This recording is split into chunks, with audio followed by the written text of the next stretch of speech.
যেই সরকার নামাজ প্রতিষ্ঠা করে না, যে সরকার ভালো কাজের আদেশ দেয় না, যে সরকার মানুষকে অন্যায় কাজ থেকে ফিরায় না, যাকাত আদায় করার অধিকার তার নাই। সুতরাং এমন এক সময় আসবে যখন আবার আমাদের জন্য সুখ শান্তি ফিরে আসবে। সেজন্য কোরআনের কাছে আসতে হবে। কার কাছে? এই কোরআন হলো সেই কোরআন। আমার নবী বলেছেন, মান ক্বালা বিহি সাদাকা।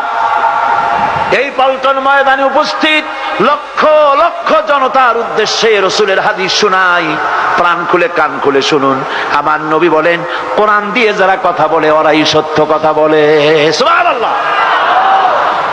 আপনার নেতা বক্তৃতা করতে আসে, না আছে কোরআন, না আছে হাদিস, সব নিজেদের মন গড়া কথা, ঠিক কিনা?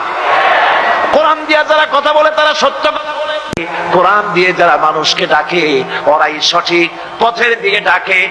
যেই ডাক শুরু হয় দুনিয়া থেকে, আর এর যাত্রা শেষ হয় জান্নাতুল ফেরদাউসে গিয়ে। আখরাজাহু তিরমিজি, তিরমিজি শরীফের হাদিস এটি।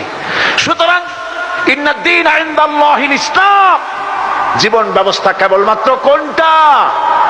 জোরে বলেন, কোনটা?